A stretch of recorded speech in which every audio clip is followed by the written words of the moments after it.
तो स्टूडेंट आज हम CJPAT 2019 मैथ्स पेपर का सलूशन देखेंगे। तो चलिए स्टार्ट करते हैं। पहला क्वेश्चन देखते हैं।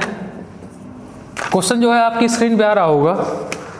पहले क्वेश्चन में कह रहा है to finite sets have m and n elements.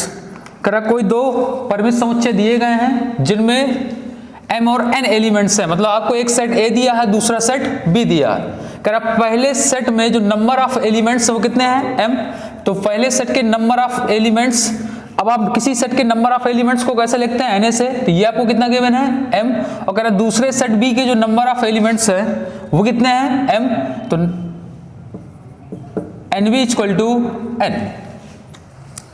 इसके बाद आपसे क्या कहा जा रहा है, the number of subsets of the first set is 112 more than that of the second set. वो आपसे कह रहा है कि पहले समुच्चय के उप समुच्चयों की संख्या दूसरे समुच्चय के उप समुच्चयों की संख्या से 112 अधिक है। आपसे क्वेश्चन में कह रहा दो परिमित समुच्चयों में m और n अवयव हैं। आपको कोई दो फाइनाइट सेट्स दिए गए थे a और b। कह रहा सेट a में m एलिमेंट्स थे, सेट b में n एलिमेंट्स थे। फिर इसके बाद आपसे कहा जा रहा पहले समुच्चय के उप समुच्चयों की संख्या दूसरे समुच्चय की तुलना में 112 अधिक है। मतलब वो आपसे कह रहा है कि पहले सेट के जो नंबर ऑफ सबसेट्स हैं वो दूसरे सेट के नंबर ऑफ सबसेट से कितने ज्यादा हैं 112। तो एक बात बताइए, अगर किसी फाइनाइट सेट में m एलिमेंट्स हैं तो उसके टोटल नंबर ऑफ सबसेट्स कितने होंगे 2 की पावर n। ऐसे ही अगर किसी दूसरे सेट में, दूसरे फाइनाइट सेट में जिसमें n एलिमेंट्स थे उसके नंबर ऑफ सबसेट्स कितने होंगे 2 की पावर n। अब अकॉर्डिंग टू क्वेश्चन क्या कह रहा है कि पहले सेट के नंबर ऑफ सबसेट्स जो हैं वो दूसरे सेट के नंबर ऑफ सबसेट्स से 112 अधिक है। कौन अधिक है ये। अब चूंकि ये अधिक है तो कम कौन है ये। तो बीच में अगर आप इक्वल का साइन लगाते हैं तो इक्वल कब होगा, जो कम था उसमें आप ऐड कर दें तो 112 आप इसमें ऐड कर देंगे। आपसे क्या कहा जा रहा था, आपको दो फाइनाइट सेट्स गिवन थे a और b, ठीक। इनमें कह रहा था क्रमशः m और n एलिमेंट्स हैं। अब अगर पहले सेट में m एलिमेंट्स हैं तो इसके नंबर ऑफ सबसेट्स कितने होंगे 2 की पावर m। अगर दूसरे सेट में n एलिमेंट्स हैं तो इसके टोटल नंबर ऑफ सबसेट्स कितने होंगे 2 की पावर n। अब आपसे कह रहा पहले सेट के नंबर ऑफ सबसेट्स जो है वो दूसरे सेट के नंबर ऑफ सबसेट्स से 112 अधिक हैं। तो हमने एक इक्वेशन बना दी 2 की पावर m इक्वल टू 2 की पावर n प्लस 112। ओके। आपसे देखिए पूछा क्या जा रहा है, तो कह रहा then the value of m and n are respectively. तब आपसे m और n की वैल्यू पूछी गई, आपको m और n की वैल्यूज फाइंड करनी है। अब आप देखिए इसको कैसे फाइंड करेंगे। तो देखिए आप ऐसे क्वेश्चन को जनरली ऑप्शन चेकिंग से भी कर सकते हैं। कैसे पता चलेगा आपको, देखिए इन दोनों में अगर आप गौर करें तो इनका बेस सेम है, ठीक। अब इनका बेस अगर आप 112 को भी अलग कर दें तो ये वैल्यू तो अगर m n के बराबर हो जाए तो मैं ये कह रहा जैसे 2 की पावर m लिखा है 2 की पावर n लिखा है, इनका दोनों का बेस सेम है। अगर m n के बराबर हो गया तो ये आपस में बराबर हो जाएंगे। लेकिन आप ये देख रहे हैं कि जो आपका राइट हैंड साइड है वो 112 अधिक है। अब अगर ये अधिक है इसका मतलब ये वैल्यू कम है। अब इस वैल्यू को बढ़ाने के लिए हमें क्या करना पड़ेगा, m को बढ़ाना पड़ेगा किसके कंपैरिजन में, n के कंपैरिजन में। तो इसका मतलब अगर आप इसको ऑप्शन चेकिंग से कर रहे हैं इस क्वेश्चन को तो आप डायरेक्ट बता सकते हैं कि इसमें वही ऑप्शन सही होगा जिसमें m की वैल्यू n से ज्यादा होगी, क्योंकि जब m n से ज्यादा होगा तो 2 की पावर m की वैल्यू 2 की पावर n से ज्यादा होगी। और जब ये वैल्यू इससे ज्यादा होगी इसका मतलब ये वैल्यू कम होगी, और कम में कुछ जोड़ेंगे तो हो सकता है इसके बराबर आ जाए। मतलब इसमें क्या क्या नहीं हो सकता, आपसे m और n की वैल्यू पूछ रहा है। तो पहली बात तो ये है कि m n के बराबर नहीं हो सकता, दूसरी बात m n से छोटा नहीं हो सकता, और तीसरी पॉसिबिलिटी ये है। तो हम ऑप्शन देखते हैं, ऑप्शन से काम चला लेंगे, ठीक है। पहला ऑप्शन आपका क्या दिया है, वो आपका दिया 4,4, ये आपका पहला ऑप्शन है। दूसरा ऑप्शन आपका दिया है 7,7, और तीसरा ऑप्शन आपका दिया 7,4, और आपका लास्ट ऑप्शन है 4,8। अगर आप गौर करें तो ये ऑप्शन नहीं हो सकता, क्योंकि m और n कभी भी बराबर नहीं हो सकते। क्योंकि अगर m n के बराबर हो जाएगा तो ये इक्वेशन सेटिस्फाई नहीं होगी। m और n की वही वैल्यू सही होंगी जो इस इक्वेशन को सेटिस्फाई कर रही होंगी। बात क्लियर है। तो m n के इक्वल तो हो ही नहीं सकता, तो पहला ऑप्शन गलत है, दूसरा ऑप्शन गलत है। अब अगर आप गौर करें तो चौथे ऑप्शन को आप देखिए, तो चौथे ऑप्शन में क्या कह रहा है, m की वैल्यू कम है n की वैल्यू ज्यादा है, तब भी ये इक्वेशन सेटिस्फाई नहीं होगी। आप चाहे तो चेक कर सकते हैं, जैसे ही आप m की वैल्यू 4 रखेंगे 2 टू द पावर 4 कितना होता है 16, और 2 की पावर 8 करेंगे, बात समझ रहे हैं आप, 2 की पावर 8 करेंगे और उसमें 112 ऐड करेंगे तो वो वैल्यू इससे ज्यादा आएगी। इसका मतलब ये कभी भी इक्वल नहीं होगा। तो इसका मतलब आप बिना इस क्वेश्चन को सॉल्व किए हुए आप सीधे सीधे इस आंसर में टिक मार सकते हैं। बात क्लियर है? बाकी आप क्रॉस चेक कर लीजिए। अगर आप क्रॉस चेक करना चाहते हैं तो देखिए आपके हिसाब से क्या कह रहा है, m और n की वैल्यू क्या है 7,4, तो m की जगह आप 7 डालिए। अब m की जगह जैसे आप 7 डालेंगे तो 2 to the power 7 कितना होता है 128। अब ये आप देखिए n की वैल्यू कितनी डालना है 4, अब 2 की पावर 4 करेंगे कितना आएगा 16, अब 16 में आप 112 ऐड करेंगे तो कितना आएगा 128। बात क्लियर है? तो आप क्रॉस चेक भी कर सकते हैं, बाकी आपको जरूरत नहीं। देखिए हमने इस क्वेश्चन को कॉमन सेंस से किया। बात क्लियर है? हाँ, एक चीज और आप देख सकते हैं, देखिए आप एक गौर करें अगर इनमें, तो आपके पास वेरिएबल 2 है, इक्वेशन 1 है, तो आपको अगर m और n के मान निकालने थे तो वो तो बड़ा क्रिटिकल हो जाएगा। ठीक है, क्लियर है? अगर 2 वेरिएबल है तो आपको कितनी इक्वेशन चाहिए थी 2, आपके पास है कितनी 1, तो आपने डायरेक्ट ऑप्शन चेकिंग से कर लिया। समझ में आया? चलिए अगला क्वेश्चन देखते हैं। इसके लिए आप वेन डायग्राम थोड़ा समझ लीजिएगा, मैं आपको बताता जाऊंगा। दूसरे क्वेश्चन में आपसे कह रहा है इन ए क्लास ऑफ 60 स्टूडेंट्स, कह रहा 60 विद्यार्थियों की एक कक्षा में 25 स्टूडेंट्स प्ले क्रिकेट, कह रहा 25 विद्यार्थी क्रिकेट खेलते हैं, 20 स्टूडेंट्स प्ले टेनिस, 20 ऐसे हैं जो टेनिस खेलते हैं, and 10 students play both the games, अगर 10 विद्यार्थी ऐसे हैं जो कि दोनों गेम खेलते हैं, कह रहा then the number of students who play tennis only. ये वही चीज है जो आपको सुबह बताया गया था। देखिए क्या कहा जा रहा है, आपसे कहा जा रहा है कि किसी कक्षा में टोटल 60 स्टूडेंट है, 60 विद्यार्थियों की एक कक्षा है, उसमें से 25 विद्यार्थी ऐसे हैं जो कि क्रिकेट खेलते हैं, तो मतलब number of students who played cricket कितना दिया है 25, and the number of students who play tennis कितने हैं, और आपसे कह रहा है 10 विद्यार्थी ऐसे हैं जो कि दोनों गेम खेलते हैं, मतलब the number of students who played both the games. ये कौन से हैं? ये आपके 10 हैं। आपसे कह रहा then the number of students who play tennis only, आपको उन विद्यार्थियों की संख्या बतानी है जो केवल टेनिस खेलते हैं, मतलब क्रिकेट नहीं खेलते। बात क्लियर है? चलिए हम इसको वेन डायग्राम से करते हैं। तो मान लीजिए ये एक सेट है, ये क्रिकेट खेलने वाले विद्यार्थियों का सेट है, ठीक है। इसके बाद ये जो आपका सेट है ये टेनिस खेलने वाले विद्यार्थियों का सेट है। अच्छा, मैंने इसको ज्वाइंट सेट लिया, क्यों लिया है ज्वाइंट सेट? इसलिए लिया है क्योंकि 10 ऐसे भी विद्यार्थी हैं जो कि दोनों गेम खेलते हैं। बात क्लियर है? तो मैंने ये लिखा, ये मेरा क्या है, ये क्रिकेट खेलने वाले विद्यार्थियों का सेट है, ये टेनिस खेलने वाले विद्यार्थियों का सेट है। आपसे क्या कहा जा रहा है, कह रहा 10 विद्यार्थी ऐसे जो कि दोनों गेम खेलते हैं। ये आपका दिया क्या, सी इंटरसेक्शन टी, ऐसे विद्यार्थी कितने हैं 10। आपसे कहा जा रहा था क्रिकेट खेलने वाले विद्यार्थी कितने थे 25। अब क्रिकेट कौन कौन खेलेंगे, क्रिकेट का मतलब ओनली क्रिकेट और क्रिकेट टेनिस दोनों, तो ये टोटल मिला के कितना था 25 में से 10 दोनों खेलते हैं, इसका मतलब बाकी बचे 15। ये कौन से विद्यार्थी हैं 15? ये आपके वो विद्यार्थी हैं जो केवल क्रिकेट खेलते हैं। अच्छा, टेनिस खेलने वाले विद्यार्थी कितने थे, वो थे आपके 20।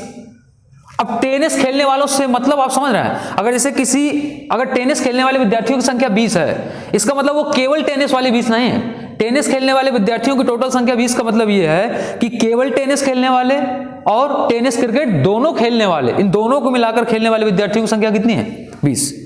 तो आपने देखा टोटल टेनिस खेलने वाले विद्यार्थियों की संख्या 20 थी, उसमें से 10 ऐसे थे जो कि टेनिस और क्रिकेट दोनों खेलते हैं, तो बाकी बचे कितने 10। ये कौन से हैं, ये वो नंबर ऑफ स्टूडेंट्स हैं जो केवल क्रिकेट खेलते हैं, ये वो नंबर ऑफ स्टूडेंट्स हैं जो केवल टेनिस खेलते हैं। तो आपसे पूछा क्या जा रहा था, केवल टेनिस खेलने वाले विद्यार्थियों की संख्या, तो वो कितनी हो गई 10। तो आपका ऑप्शन कौन सही हो गया, बी। बात क्लियर है? चलिए अब तीसरे क्वेश्चन की ओर मूव करते हैं। अब तीसरा क्वेश्चन जो है आपका, वो आपका फंक्शन से लिया गया। अब मैंने आपको देखिए गौर करिए, तो मैंने आपको एक बार बताया था कि फंक्शन में जब भी क्वेश्चन आपको पूछा जाएगा तो या तो आपको डोमेन से पूछा जाएगा, या फिर रेंज से पूछा जाएगा, या फिर डोमेन या फिर आपका टाइप्स ऑफ फंक्शन से पूछा जाएगा। मोस्टली इन्हीं से पूछा जाता है, कभी कभी इनवर्स निकला लेता है। खैर, अब यहां जो हमारा गिवन है क्वेश्चन, देखिए तीसरे क्वेश्चन में आपसे क्या कह रहा है, डोमेन ऑफ द फंक्शन। आपको इस गिवन फंक्शन की डोमेन पूछी गई, आपसे जो है इस फंक्शन की डोमेन पूछ रहा है। तो पहले हम डोमेन के बारे में जानते हैं, डोमेन क्या होता है। ठीक है, किसी फंक्शन का अलाउड इनपुट उस फंक्शन का डोमेन कहलाता है। अलाउड इनपुट से मतलब क्या है, या आप ऐसे बोल दीजिए, डोमेन का मतलब है all those real values of x for which function is real are defined. आपसे कहा जा रहा है all those real values of x, या आप वेरिएबल बोल सकते हैं, क्योंकि हम जनरली वेरिएबल जो लेते हैं वो कौन सा लेते हैं, एक्स, तो मैंने एक्स लिख दिया है। All those real values of x for which function is real और डिफाइंड। अब मैं इसको आपको समझा रहा हूं। ये आपसे क्या कह रहा है, किसी फंक्शन की डोमेन का मतलब ये है, कह रहा all those real values of x, कह रहा एक्स की वो सभी वास्तविक संख्याएं फॉर विच, जिनके लिए फंक्शन इज रियल और डिफाइंड, जिनके लिए फंक्शन या तो रियल हो या कैसा हो, डिफाइंड हो। मतलब किसी फंक्शन की अगर आप डोमेन निकालना है, इसका मतलब आप x की वो वैल्यू निकालना चाह रहे हैं जिनके लिए फंक्शन या तो आपको रियल वैल्यू दे या फिर फंक्शन डिफाइंड हो। जैसे मान लीजिए मैं एक फंक्शन ले रहा हूं f(x √ x). अब अगर मुझे इस फंक्शन की डोमेन निकालनी है तो किसी फंक्शन की डोमेन का मतलब क्या है, x की उन वैल्यूज का सेट जिसके लिए फंक्शन कैसा हो, या तो रियल हो या डिफाइंड हो। अब आपने कॉम्प्लेक्स नंबर में एक चीज पढ़ी है कि अगर आप निगेटिव नंबर का स्क्वायर रूट निकालते हैं तो कैसा देता है, इमेजिनरी।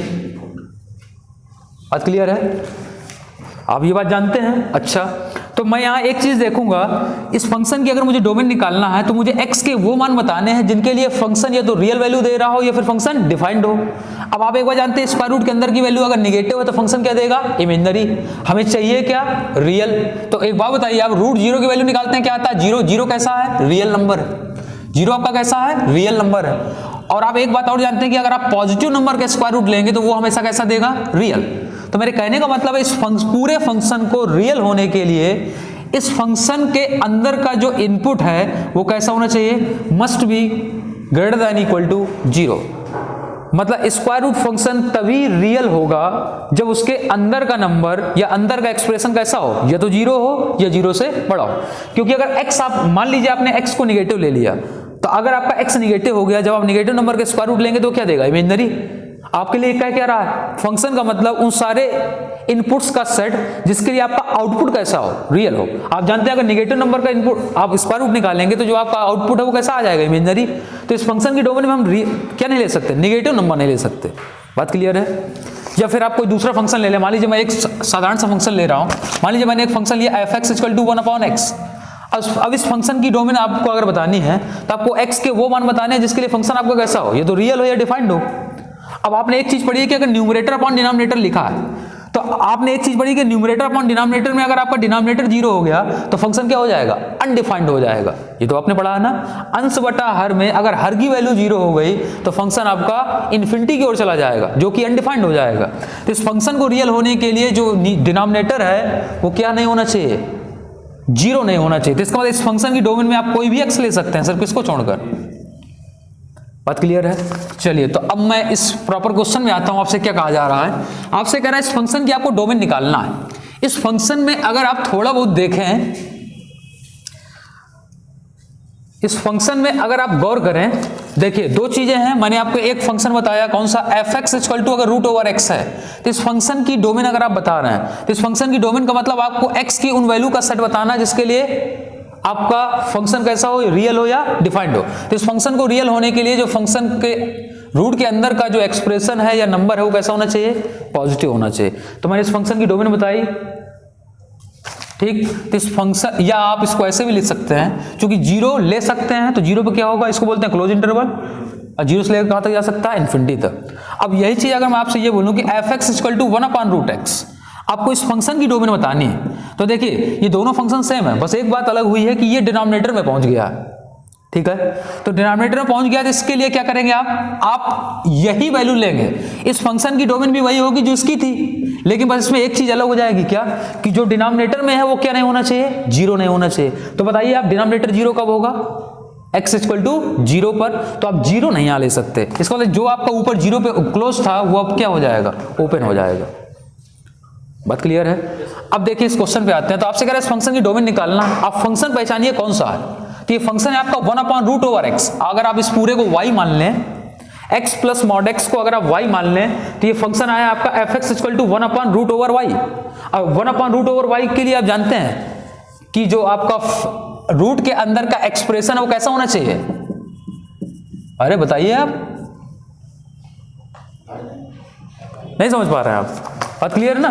तो यहां से हमने एक चीज देखी कि इस पूरे फंक्शन को रियल अथवा डिफाइंड होने के लिए जो रूट के अंदर का नंबर है, पहली बात तो इस स्क्वायर रूट फंक्शन को डिफाइंड होने के लिए रूट के अंदर का नंबर या एक्सप्रेशन कैसा होना चाहिए, ग्रेटर देन 0 या इक्वल टू 0, लेकिन ये वैल्यू कहां पर है, ये फंक्शन जो है आपका डिनोमिनेटर में है। अब चूंकि ये फंक्शन डिनोमिनेटर में है तो हम जानते हैं कि फंक्शन रियल तभी होगा जब डिनोमिनेटर 0 ना हो। तो यहां से हम 0 पे जो इक्वलिटी लगी हुई है हम इसको हटा देंगे। बात क्लियर है? अब आपको क्या बताना है, आपको अब ऐसे x बताने हैं जो इस इनइक्वलिटी को सेटिस्फाई कर रहे हैं। मतलब आपको वो x बताने हैं जो इस इनइक्वलिटी को सेटिस्फाई कर रहा हो। अब बताइए इस इनइक्वलिटी को सेटिस्फाई करने वाले कौन कौन से x हैं। तो देखिए पहले मैं आपको चेक करा दे रहा हूं।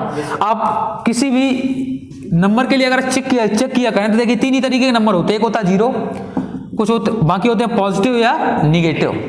0 आपका होता है नॉन निगेटिव नंबर, मतलब ये निगेटिव नहीं होता, इसका मतलब ये भी नहीं कि ये पॉजिटिव होता है। ठीक है, तो तीन तरीके के नंबर होते हैं। तो पहले देखिए मैं 0 पे चेक करता हूं। जैसे ही मैं x की वैल्यू 0 लूंगा तो मॉड 0 की वैल्यू 0, 0 प्लस 0 0। अब क्या 0 0 से बड़ा होगा? नहीं होगा। इसका मतलब इस इनइक्वलिटी को सेटिस्फाई करने में 0 नहीं मिलेगा। मतलब बात क्लियर है? अब देखते हैं निगेटिव नंबर के लिए। तो जैसे आप निगेटिव नंबर के लिए चेक कर रहे हैं तो मान लीजिए मैंने x को लिया -1। अब अगर आपने x को -1 लिया तो ये आपका -1 आया। जब आप -1 की मॉडुलस वैल्यू निकालेंगे तो वो क्या आएगी? +1, और ये आपस में कैंसिल हो जाएगा तो वो क्या हो जाएगा? 0। अब आप कोई भी नंबर ले लीजिए, मान लीजिए मैं x को निगेटिव नंबर ले रहा हूं -2/3, तो ये तो x हो गया -2/3, लेकिन जब आप -2/3 का मॉडुलस वैल्यू निकालेंगे तो +2/3 फिर से कैंसिल हो जाएगा, क्या हो जाएगा? 0। तो आपने यहां पर ये देखा कि जैसे ही आप x की निगेटिव वैल्यू ले रहे हैं तो ये इनइक्वलिटी, ये जो लेफ्ट हैंड साइड है ये 0 हो रहा है, जबकि हमें चाहिए क्या? Greater than 0। इसका मतलब इसकी डोमेन में न तो नेगेटिव नंबर होंगे ना ही 0 होगा। इसका मतलब कौन से नंबर होंगे? सारे के सारे पॉजिटिव नंबर। अच्छा 0 नहीं होगा तो 0 पे हमने क्या लिखा? Open interval. बात क्लियर है? अच्छा पॉजिटिव नंबर क्यों होंगे मैंने चेक नहीं करा, आप चाहे तो चेक कर सकते हैं। कोई भी पॉजिटिव नंबर ले लीजिए, मान लीजिए मैंने लिया 1/3। अब आपने 1/3 लिया, जब आप 1/3 का मॉड लेंगे तो वो भी क्या आएगा? 1/3। बीच में क्या लगा? प्लस। तो जब आप पॉजिटिव नंबर में पॉजिटिव नंबर ऐड करेंगे तो वो हमेशा 0 से बड़ा आएगा। Is that clear? चलिए फंक्शन का ही क्वेश्चन है, इसमें इनवर्स निकला रहा आपसे कह रहा है कि आपको इनवर्स फाइंड करना है। अब देखिए आपको fx फंक्शन दिया गया है, fx equal to 4 - x - 3 whole cube, ये आपको दिया गया। आपको fx फंक्शन दिया गया, आपसे कह रहा फाइंड, आपको फाइंड करना है क्या? f inverse x। अब आपको f इनवर्स x निकालना है। मैं आपको एक चीज बता दूं, काम की चीज ये है, बाकी आपको डिटेल में बताया गया होगा। ऐसा नहीं है कि आपको कोई एक फंक्शन दिया गया आप उसका इनवर्स निकाल के बैठ जाएं। मतलब हर एक फंक्शन का इनवर्स एग्जिस्ट नहीं करता, सिर्फ उसी फंक्शन का इनवर्स एग्जिस्ट करेगा जो फंक्शन कैसा होगा? बाइजेक्टिव होगा। बाइजेक्टिव को मतलब जो फंक्शन 1 1 और 2 दोनों होगा वही फंक्शन इनवर्टिबल होगा। इनवर्टिबल होने का मतलब सिर्फ उसी फंक्शन का इनवर्स एग्जिस्ट करेगा।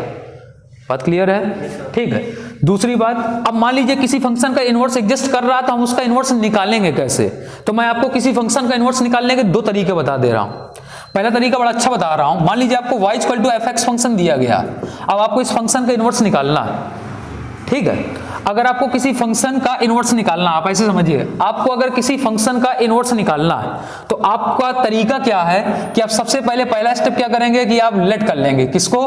fx को, किसके बराबर? y के। आप fx को y के इक्वल लेट कर लेंगे, मतलब आप fx को y मान लेंगे। ठीक, तो fx को आप y मानेंगे, इसके बाद आप क्या करेंगे? पूरा का पूरा फंक्शन मतलब x को इन टर्म ऑफ y निकालेंगे। सबसे पहला स्टेप आपको क्या, अगर आपको किसी फंक्शन का इनवर्स निकालना है तो आप सबसे पहले fx को y मान लीजिए, इसके बाद x को इन टर्म ऑफ y लिखिए, x को इन टर्म ऑफ y लिखिए। बात क्लियर है? इसके बाद आपको क्या करना है? x और y को आपस में इंटरचेंज कर देना। जैसे ही आप x और y को आपस में इंटरचेंज करेंगे आपको इनवर्स निकल आएगा। दूसरा तरीका और होता है, क्या होता है? आप एक इक्वेशन अपने मन से सपोज कर लीजिए, नहीं वो दूसरा वाला भी काम चल जाता है, आप चाहे जो करिए। चलिए तो मैं यही तरीका बता दे रहा हूं। तो यहां से क्या करेंगे? देखिए मुझे इस फंक्शन का इनवर्स निकालना, तो सबसे पहले मैंने क्या किया? fx को y माना, तो y = 4 - x - 7 क्यूब, ये मिला हमें। यहां से हम एक काम करेंगे, 4 इस तरफ ला सकते हैं आप, तो y - 4 इक्वल टू, या सॉरी आप 4 इस तरफ लाएंगे, 4 इस तरफ ना लाके आप इसको यहां ले आइए, तो ये आपका क्या आएगा? x - 7 whole cube plus y = 4, यही तो आएगा। ठीक, तो यहां से आया x - 7 whole cube equal to 4 - y। बात क्लियर है? अब आपको करना क्या था, x को इन टर्म ऑफ y निकालना। तो यहां से अगर आप देखेंगे तो x minus 7 equal to 4 minus y, इस पर पावर क्या आएगी 1/3। यहां से x आया आपका 7 plus 4 minus y to the power 1/3। x को आपने completely in term of y लिख दिया नहीं लिख दिया, ठीक। अब आप क्या करेंगे, x को y से रिप्लेस कर देंगे, और जैसे ही आप x को y से रिप्लेस करेंगे तो आपका क्या आ जाएगा, इनवर्स आ जाएगा। तो इस फंक्शन का अगर मैं इनवर्स लिखना चाहूं तो मैं x को y से रिप्लेस करूंगा तो फाइनल आंसर होगा 7 plus 4 minus x to the power 1/3। अब आप देख लीजिए आपका कौन सा ऑप्शन सही है, तो आपका ऑप्शन सी सही है। बात क्लियर है? चलिए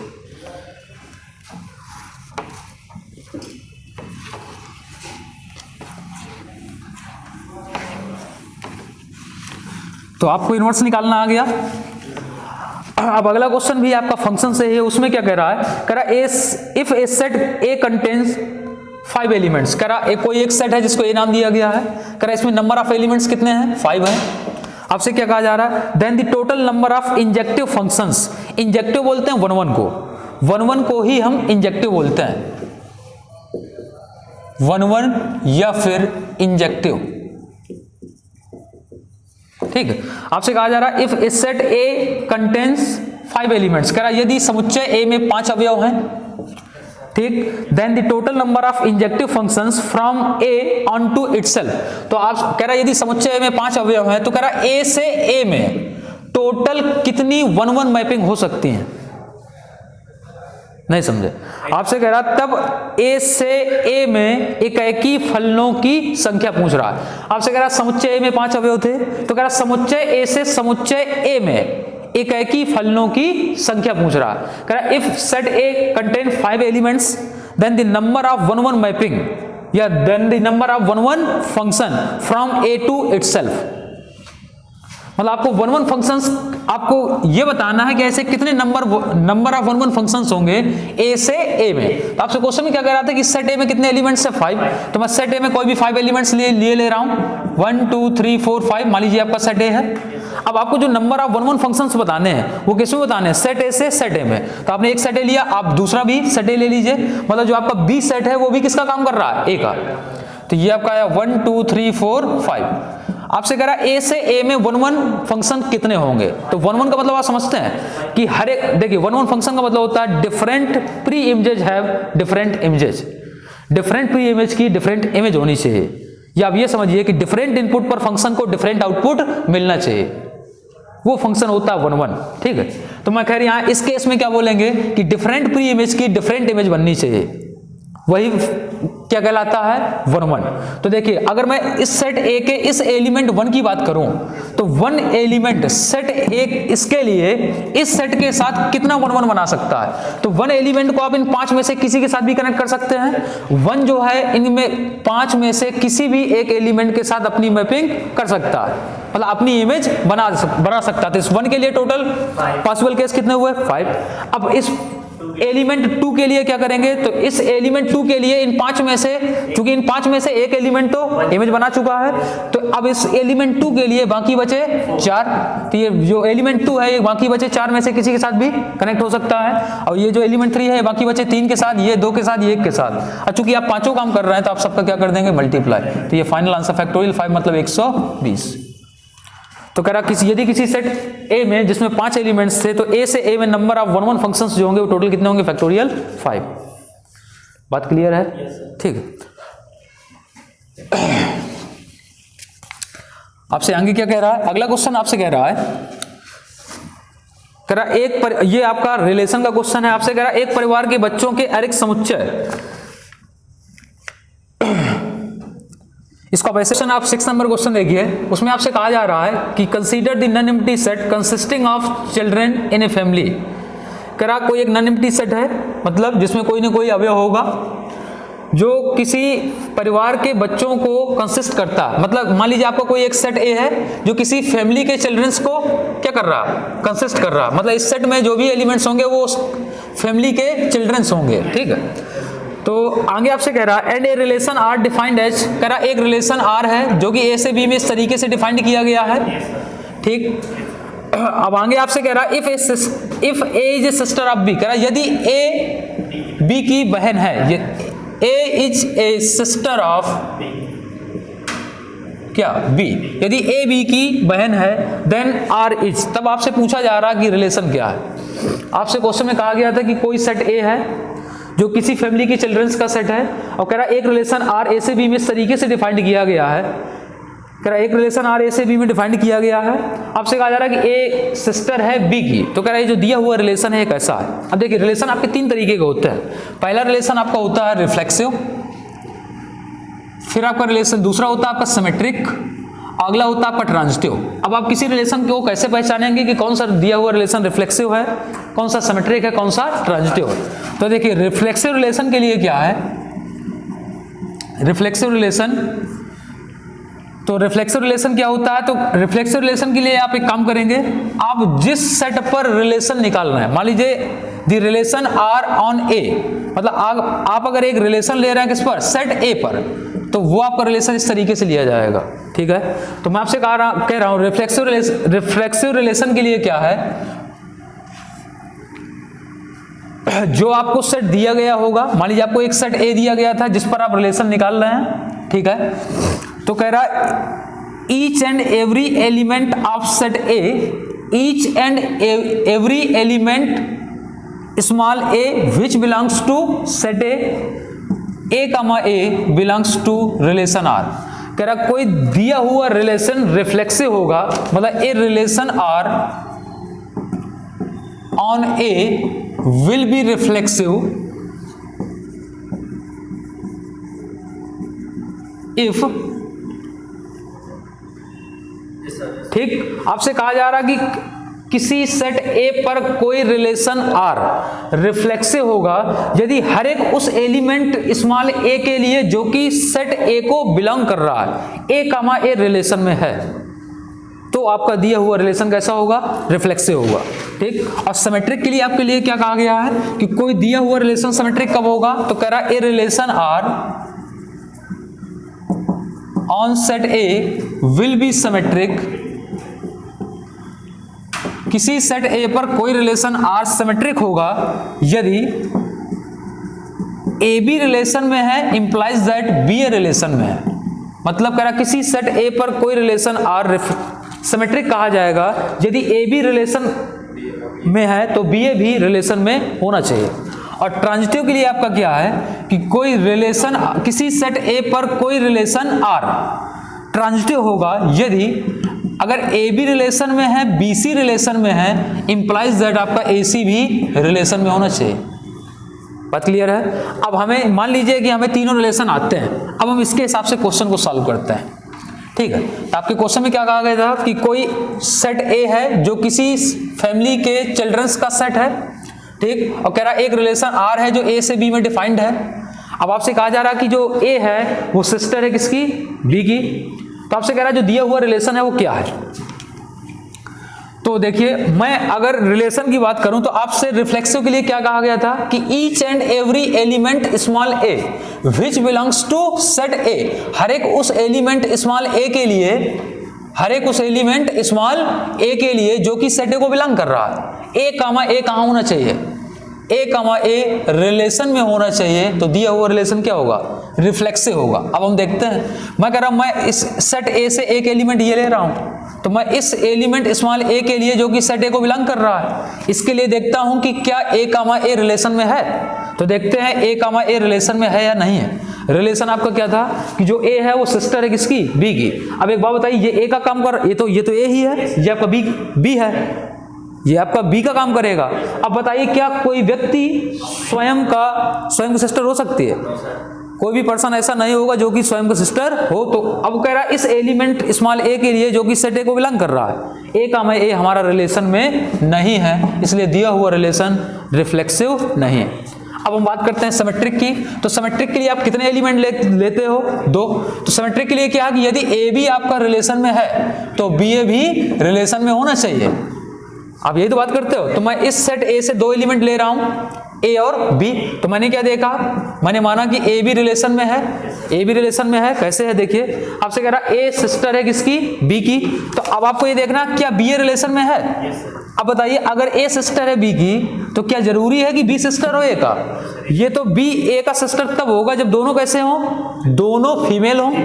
अब अगर ए सिस्टर है बी की तो ऐसा भी तो हो सकता है कि बी आपका कैसा हो, मेल हो। तो ये कोई ऐसा जरूरी नहीं है। तो इसका मतलब ये दिया हुआ रिलेशन सिमेट्रिक भी नहीं है। अब ट्रांजिटिव की बात करते हैं। तो ट्रांजिटिव के केस में क्या है कि अगर ए बी रिलेशन में है, बी सी रिलेशन में है, तो इंप्लाइज दैट ए सी भी रिलेशन में होना चाहिए। अब हम मान लेते हैं, देखिए ए बी हमारा रिलेशन में है, ये दोनों चीजें हमें दी जाएंगी, ये दोनों रिलेशन में है तब ये होना चाहिए। तो हमारा ए बी रिलेशन में है, बी ए रिलेशन में है, सॉरी ए बी रिलेशन में है, बी सी रिलेशन में, हमने मान लिया। अब रिलेशन क्या था, ए सिस्टर है बी की।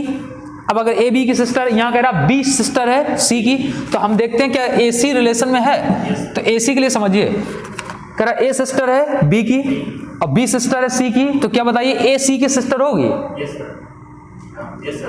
होगी नहीं होगी? क्यों नहीं होगी, बिल्कुल होगी। अब कोई भी तीन नाम ले लीजिए, मान लीजिए मैं नाम ले रहा हूं, मान लीजिए एक नाम मान लिया रेखा, नेहा, और तीसरा आप कुछ भी ले लीजिए, इसका नाम नहीं बोला गया क्योंकि आपको दो ही पता, दो से आप समझिए।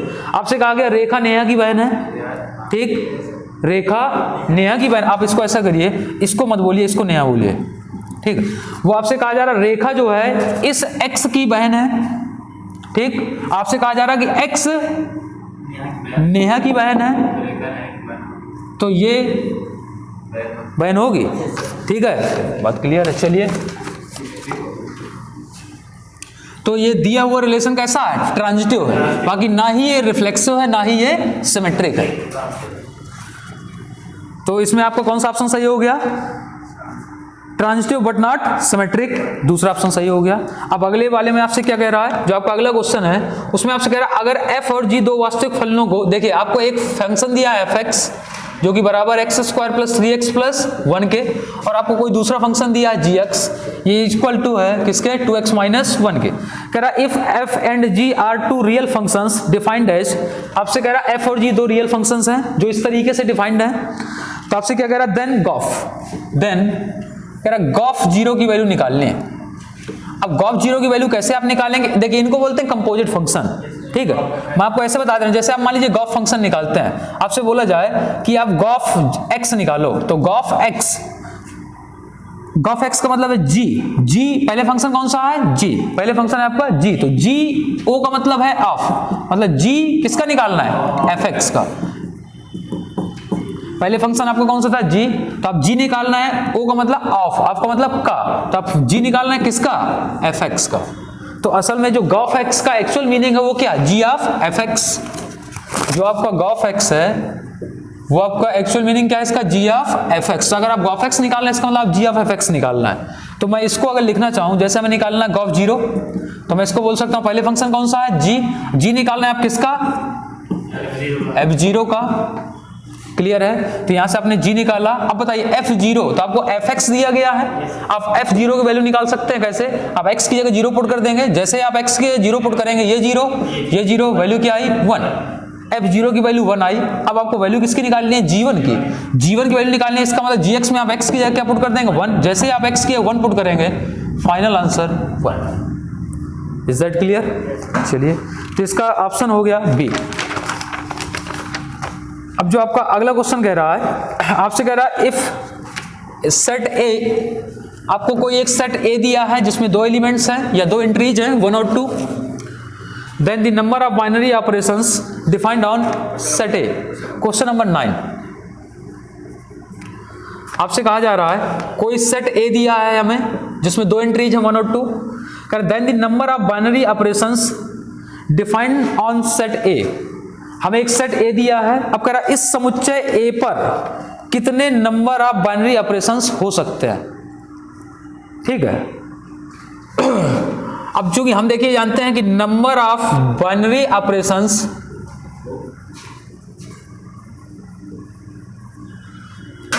On A set having n elements, मान लीजिए किसी सेट में अगर n एलिमेंट्स हैं, तो उसके नंबर ऑफ बाइनरी ऑपरेशंस जो होंगे वो n to the power n square होंगे। n अवयव वाले समुच्चय के बाइनरी ऑपरेशनों की संख्या n to the power n square होगी। आपको यहां जो सेट दिया उसमें नंबर ऑफ एलिमेंट्स कितने हैं, वो है आपके 2। आपसे कह रहा है इस सेट ए के नंबर ऑफ बाइनरी ऑपरेशंस बताने हैं। तो चूंकि इस फाइनाइट सेट में 2 एलिमेंट हैं, इसलिए इसके नंबर ऑफ बाइनरी ऑपरेशंस जो होंगे वो 2 टू द पावर 2 स्क्वायर, मतलब 2 टू द पावर 4 कितना आएगा 16। तो आपका कौन सा ऑप्शन सही हो जाएगा, बी। ठीक है, इसके बाद अगले क्वेश्चन की ओर मूव करते हैं। अगला क्वेश्चन आपसे क्या कह रहा है, अगला क्वेश्चन भी फंक्शन का है आपका। उसमें कह रहा है विच ऑफ द फॉलोइंग, इसके जस्ट पहले जो क्वेश्चन था वो आपका सेट का था 9 नंबर। अब जो 10 नंबर क्वेश्चन है वो आपको फंक्शन का दिया गया। उसमें आपसे कहा जा रहा है which of the following function from z into z is a bijection. आपसे कह रहा है ये जो आपको 4 ऑप्शन दिए गए हैं, पहला ऑप्शन है fx equal to x cube, या आप ऐसे समझिए आपको जो 4 फंक्शन दिए गए हैं इन चारों में से कौन सा फंक्शन बाइजेक्टिव है। अच्छा, बाइजेक्टिव फंक्शन क्या होता है, एक ऐसा फंक्शन जो 1 1 और 2 दोनों हो, ऐसा फंक्शन जो 1 1 और 2 दोनों होगा उसको हम बोलते हैं बाइजेक्टिव। आपसे कह रहा है ये जो आपको 4 ऑप्शन दिए गए हैं इनमें से कौन सा फंक्शन, या आपको जो 4 फंक्शन दिए गए हैं इनमें से कौन सा फंक्शन बाइजेक्टिव है। ठीक, मतलब आपसे ये पूछ रहा है कि ऐसा कौन सा फंक्शन है जो 1 1 और 2 दोनों है। तो देखिए अगर मैं पहले फंक्शन को चेक करूं तो आपको पता होना चाहिए कि फंक्शन हम कैसे पहचानेंगे कि 1 1 है कि नहीं है। तो मैं आपको एक तरीका बता दे रहा हूं। 1 1 के लिए क्या, किसी भी फंक्शन को आप ये पहचानना चाह रहे हैं ये 1 1 है या नहीं है, तो उसके लिए 3-4 तरीके हैं। जैसे पहला तरीका क्या है, अगर फंक्शन डिफरेंट इनपुट पर डिफरेंट आउटपुट दे रहा है देन फंक्शन विल बी 1 1। अगर कोई फलन x के भिन्न भिन्न मानों के लिए y के अलग अलग या भिन्न भिन्न मान दे रहा है तो फलन एक ही होगा। मतलब फंक्शन अगर डिफरेंट इनपुट पर डिफरेंट आउटपुट दे रहा है तो फंक्शन विल बी 1 1। दूसरी बात, अगर कोई फंक्शन टोटली इंक्रीजिंग है या टोटली डिक्रीजिंग है तब भी फंक्शन 1 1 होगा। ठीक, या 1 1 चेक करने का एक और तरीका है कि आप अपने मन से एक काम करिए, आप एक इक्वेशन सपोज कीजिए, आप एक इक्वेशन सपोज करिए fx1 इक्वल टू fx2, और इस इक्वेशन को आप सॉल्व करेंगे। और सॉल्व करने के बाद यदि केवल और केवल x1 equal to x2 solution आता है तो दिया हुआ फंक्शन आपका 1 1 होगा, अदरवाइज नहीं होगा। ठीक, और चौथा तरीका क्या है, चौथा तरीका है आपका कि if any line parallel to x axis cuts the graph at only 1 point then function will be 1 1। मतलब यदि x अक्ष के समांतर कोई भी रेखा वक्र को केवल एक बिंदु पर काटती है तो फलन एक ही होगा। तो ये आप कब यूज कर पाएंगे, जब आप फंक्शन का ग्राफ बना पाएं। अगर आप ध्यान से देखें तो आप चारों का ग्राफ बना सकते हैं, लेकिन चूंकि मुझे थोड़ा उसमें समझाना है मैं इतना टाइम नहीं ले रहा हूं। पहले फंक्शन को हम चेक करते हैं ये 1 1 है या नहीं है। तो देखिए 1 1 चेक करने के लिए मैंने आपको 2-3 तरीके बताए, इनमें से मैंने आपको एक ये भी बताया है फंक्शन अगर डिफरेंट इनपुट पर डिफरेंट आउटपुट दे रहा तो फंक्शन 1 1 होगा। या मैंने ये बताया अगर कोई फंक्शन टोटली इंक्रीजिंग है या टोटली डिक्रीजिंग है तब भी फंक्शन 1 1 होगा। अब आप जानते हैं कि यदि किसी फंक्शन का डेरिवेटिव लगातार x के सभी मानों के लिए पॉजिटिव आ रहा है तो वो फंक्शन उन सभी मानों के लिए कैसा होगा, इंक्रीजिंग होगा। और यदि किसी फंक्शन का डेरिवेटिव x के जिन मानों के लिए नेगेटिव आ रहा उन सभी मानों पर फंक्शन क्या होगा, डिक्रीजिंग होगा। तो मेरे कहने का मतलब है अगर किसी फंक्शन का डेरिवेटिव ऑलवेज पॉजिटिव आ रहा है उस फंक्शन की डोमेन के पॉइंट के लिए अगर हमेशा पॉजिटिव आ रहा या हमेशा नेगेटिव आ रहा तो फंक्शन कैसा होगा, 1 1 होगा। बात क्लियर है। तो जैसे मुझे इस फंक्शन को चेक करना है तो देखिए मैंने क्या किया, इसका डेरिवेटिव निकाला, वो कितना आया 3x स्क्वायर। अब एक बात आइए, ये जो आपका फंक्शन दिया था इस फंक्शन की डोमेन में क्या है, तो चूंकि इस फंक्शन की डोमेन में है सारे रियल नंबर। क्यों है मैं बता दे रहा हूं, जितने भी पॉलिनोमियल होते हैं उन सबकी डोमेन होती है x बिलोंग्स टू r। ठीक, ये भी पॉलिनोमियल है, ये 3rd डिग्री पॉलिनोमियल है, ये लीनियर पॉलिनोमियल है। तो ये जितने भी आपको दिए गए हैं ये सब पॉलिनोमियल है, तो इन सबकी डोमेन आर है। ठीक, तो मैंने देखा ये फंक्शन दिया था, मैंने इसका डेरिवेटिव निकाला, वो आया 3x स्क्वायर। अब मैं देखता हूं इसका डेरिवेटिव इसकी पूरी डोमेन में पॉजिटिव आ रहा है या नेगेटिव आ रहा है या फिर पॉजिटिव नेगेटिव दोनों आ रहा है। तो मैंने ये देखा, आप एक बात बताइए, ये आपका x स्क्वायर लिखा है, आप कोई भी x ले लीजिए, x इक्वल टू 0 पर x स्क्वायर की वैल्यू 0 होगी। बाकी 0 को छोड़कर आप इस फंक्शन की डोमेन का कोई भी पॉइंट उठा लीजिए, उस सभी पॉइंट्स के लिए ये वैल्यू हमेशा 0 से बड़ी होगी। तो आपने ये देखा कि x स्क्वायर आपका always greater than equal to 0 होगा। तो ये जो आपका f डैश x है वो आपका always greater than equal to 0 होगा।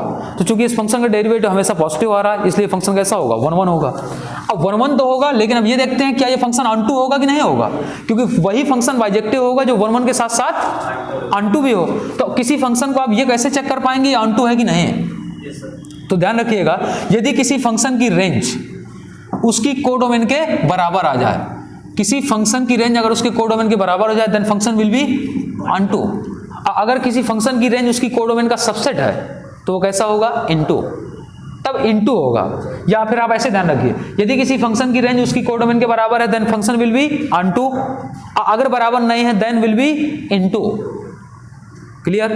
अब देखिए, देखते हैं। तो मैं इस फंक्शन की रेंज निकालना चाह रहा हूं। किसी फंक्शन की रेंज का मतलब होता है उन सारे आउटपुट्स का सेट जब हम फंक्शन में अलाउड इनपुट डालेंगे। बात समझ रहे हैं? किसी फंक्शन की रेंज का मतलब उन सारे आउटपुट्स का सेट जब आप फंक्शन में अलाउड इनपुट डालेंगे। अलाउड इनपुट का मतलब वो इनपुट जो फंक्शन की डोमेन में है। बात क्लियर है? तो देखिए, आप इस फंक्शन डोमेन में क्या है, इस फंक्शन डोमेन में तो सारे रियल नंबर हैं, मतलब इसकी डोमेन में 0 भी है, 1 भी है, -1 भी है, 2 भी है, -2 भी है, सब कुछ है। तो मैंने देखिए डाल के देखा, जैसे ही मैंने इसमें x बराबर 0 डाला था फंक्शन 0 दे रहा है। x इक्वल टू 0 पर 0 दे रहा है, इसका मतलब मैं इसकी क्या निकाल रहा हूं, रेंज निकाल रहा हूं। ठीक है,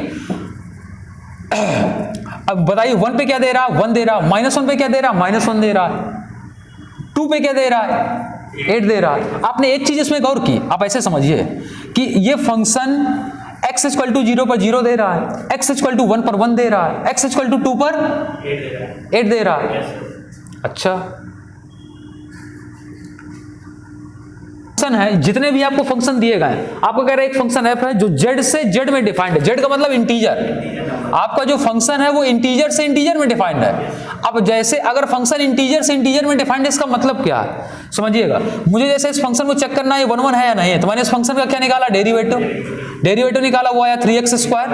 अब मैंने इस फंक्शन के डेरिवेटिव को देखा कि क्या इस फंक्शन का डेरिवेटिव अपनी डोमेन में पॉजिटिव आ रहा है कि नहीं आ रहा। एक बात ध्यान रखिएगा, इन सभी फंक्शंस के लिए जो डोमेन का काम करेगा वो ये करेगा। ये डोमेन होता है, सेट ए पूरा पूरा डोमेन कहलाता है, सेट बी पूरा पूरा कोडोमेन कहलाता है। तो ये आपका डोमेन वाला पार्ट है, ये आपका कोडोमेन वाला पार्ट है। तो यहां से आपने देखा इस फंक्शन का डेरिवेटिव इतना आया, मैंने इस फंक्शन के डेरिवेटिव को चेक किया कि ये इसकी डोमेन में कैसा आ रहा है। तो मैंने ये देखा, आप कोई भी इंटीजर ले लीजिए, जब आप उसके स्क्वायर करेंगे ऑलवेज कैसा आएगा, पॉजिटिव। बात क्लियर है? जब आप उसमें पॉजिटिव नंबर से मल्टीप्लाई करेंगे तो कैसा आएगा, पॉजिटिव। इसका मतलब इस फंक्शन का डेरिवेटिव ऑलवेज पॉजिटिव आएगा। बात क्लियर है? जब इस फंक्शन का डेरिवेटिव ऑलवेज पॉजिटिव है तो फंक्शन कैसा है, इंक्रीजिंग है, तो फंक्शन कैसा है, 1 1 है। अब ये फंक्शन ऑनटू है या नहीं है ये चेक करते हैं। तो ऑनटू एंड टू चेक करने के लिए आप जानते हैं, यदि किसी फंक्शन की रेंज उसकी कोडोमेन के बराबर है then function will be onto, otherwise into. तो मैं इस फंक्शन की रेंज निकालने में इंटरेस्टेड हूं। तो आप इस फंक्शन की रेंज कैसे निकालेंगे, तो मैंने बताया किसी फंक्शन की रेंज का मतलब उन सारे आउटपुट्स का सेट जब आप उस फंक्शन में अलाउड इनपुट डालेंगे। मतलब आपको y के उन मानों का सेट निकालना है जब आप उस फंक्शन में x के मान डाले होंगे। मतलब x के मान फंक्शन में डालने पर y के मानों का जो सेट आ रहा है वो हमारा कहलाता है रेंज। ठीक है, तो मैं क्या कर रहा हूं, इस फंक्शन की डोमेन में कौन कौन से पॉइंट हैं, सारे के सारे इंटीजर हैं। मैंने इस फंक्शन की डोमेन में जो पॉइंट थे वो डाले। अब इंटीजर में क्या आता है, नेगेटिव नंबर भी आते हैं, पॉजिटिव भी आते हैं, 0 भी आता है, लेकिन एक एक के गैप में आते हैं। तो देखिए, जैसे मैंने इस फंक्शन की डोमेन में जो भी पॉइंट्स थे उनमें से मैंने इसमें 0 डाला। जैसे आप x बराबर 0 डालेंगे फंक्शन की वैल्यू 0, आपने x इक्वल टू 1 डाला तो 1, 2 पे क्या आ रहा है 8। तो आपने देखा जैसे एक चीज गौर की कि 1 पे 1 दे रहा है, 2 पे 8 दे रहा है, तो ये 1 से 8 के बीच के नंबर छोड़ गया। ये 1 से 8 के मतलब मैं अगर इस फंक्शन की रेंज लिखूंगा तो रेंज आएगी कुछ इस तरीके से, ऐसी आएगी। ये बात अलग है, जैसे आप -1 डालेंगे तो -1 आएगा, -2 पे -8 आएगा। लेकिन आप गैपिंग अगर देखें, जैसे 1 से 8 के बीच के नंबर छोड़ गया, -1 से -8 के बीच के नंबर छोड़ गया। और जबकि कोडोमेन में क्या है, इंटीजर। तो कोडोमेन में इंटीजर है, इसका मतलब कोडोमेन में -2 भी है, -1 भी है, -3 भी है। समझ रहे हैं ना आप बात, कुछ भी है, 0 है, 1 है, 2 है, उसमें गैप, इसमें सारे नंबर है। और इसमें केवल इसमें कह रहा 1 तो है, लेकिन ना तो 2 है, ना 3 है, ना 4 है, ना 5 है, ना 6 है, ना 7 है। इसका मतलब जो आपकी रेंज है वो कोडोमेन के बराबर नहीं है। मतलब रेंज जो है वो कोडोमेन की सबसेट है। तो ये फंक्शन कैसा हो गया, इनटू हो गया। इसका मतलब ये दिया हुआ फंक्शन बाइजेक्टिव नहीं है। अब दूसरे ऑप्शन में चेक करते हैं। दूसरा ऑप्शन आपका क्या कह रहा है, दूसरे ऑप्शन में आपसे कह रहा है आपका जो फंक्शन गिवन है वो f(x = 2) है। ठीक, अब मैं इस फंक्शन का डेरिवेटिव निकाल रहा हूं। मैंने इसका डेरिवेटिव निकाला, कैसा आया 1 कैसा है, पॉजिटिव नंबर है। अब आप इसका डेरिवेटिव किसी भी पॉइंट पर निकालें ये 1 ही रहेगा क्योंकि ये कांस्टेंट है। तो मैंने क्या देखा कि इस फंक्शन का डेरिवेटिव अपनी पूरी डोमेन में हमेशा पॉजिटिव आ रहा है। तो ये फंक्शन इंक्रीजिंग होगा तो फंक्शन कैसा होगा, 1 1 होगा। अब फंक्शन 1 1 हो गया। अभी बाइजेक्टिव कब होगा, जब ये ऑनटू भी हो जाए। तो ये चेक करते हैं ये ऑनटू है कि नहीं है। तो ऑनटू के लिए हम क्या जानते हैं, यदि किसी फंक्शन की रेंज उसकी कोडोमेन के बराबर है तो फंक्शन ऑनटू होगा। यही तो बात है। तो मैं इस फंक्शन की रेंज निकाल रहा हूं, तो मैं रेंज निकालूंगा तो किसी फंक्शन की रेंज का मतलब उन सारे आउटपुट्स का सेट जब आप फंक्शन में अलाउड इनपुट डालेंगे। इस फंक्शन का अलाउड इनपुट क्या है, इसका अलाउड इनपुट है ये इंटीजर, तो आप इस फंक्शन में इंटीजर डालिए। तो मैंने एक और किया, जैसे आप इस फंक्शन में -2 डालेंगे तो -2 पे क्या हो जाएगा 0, -3 पे क्या हो जाएगा -1, -4 पे क्या हो जाएगा -2। ठीक, अब जैसे ही आप इसमें क्या डालेंगे, मान लीजिए आपने इसमें डाला -1 तो क्या देगा 1, आपने डाला 2, आपने मान लीजिए इसमें 1 डाला तो क्या देगा 3, 2 डाला तो क्या देगा 4। बात समझ रहे हैं नहीं समझ रहे हैं? ठीक है, तो इसके कहने का मतलब है जैसे आपने x बराबर -1 डाला तो 1 देगा, -1 पे 1 देगा, 0 पे 2 देगा, तो ये सारे के सारे इंटीजर देगा। मेरे कहने का मतलब है इस फंक्शन में जैसे ही आप इसका अलाउड इनपुट डालोगे ये सारे के सारे इंटीजर दे रहा। तो इस फंक्शन की जो रेंज है वो कोडोमेन के बराबर आ रही है। इसका मतलब ये फंक्शन आपको 1 1 और 2 दोनों, तो यही दिया हुआ फंक्शन आपको 1 1 और 2 है। क्या बोलना है?